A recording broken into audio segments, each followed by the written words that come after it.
సాధారణ కార్యక్రమం కాగానే వెంటనే మనం ఈ యొక్క విగ్రహావిష్కరణ చేస్తున్నాం.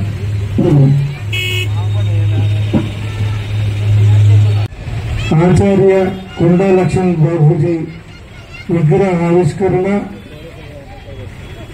సదాశివపేటలో జరగటం నిజంగా కూడా సుకృతం. మా చిరకాల వాంఛ కొండా లక్ష్మణ్ బాబూజీ గారు ప్రముఖ స్వతంత్ర సమరయోధుడు, తెలంగాణ వాది,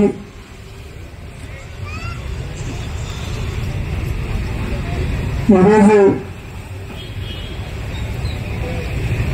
ఆయన చూపించినటువంటి బాటలో మనందరం కూడా నడవాల్సిన అవసరం ఉంది. ఆ రోజు నిబద్ధత కలిగిన నాయకులు చాలా తక్కువ. మరి వారి మంత్రి పదవిని కూడా త్యాగం చేసి తెలంగాణ సాధనకి ఈరోజు ఆయన పోరాటం చేసిన విషయం మరి విశ్వనాథ్ గారు కూలకసగా చెప్పడం జరిగింది.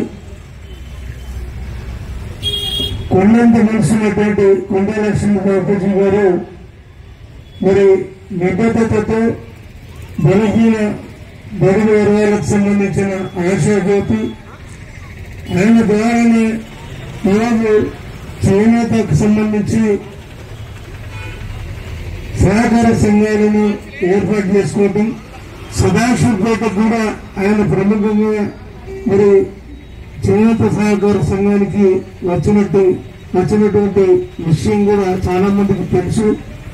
మరి ఈరోజు ఆయన విగ్రహం ఆవిష్కరించుకోవడం నిజంగా కూడా జన్మ ధన్యమైందని తెలియజేస్తూ, మరి ఇక్కడికి వచ్చిన ప్రతి ఒక్కరికి పేరు పేరున అందరికీ హృదయపూర్వక నమస్కారాలు తెలియజేస్తూ మరి విగ్రహం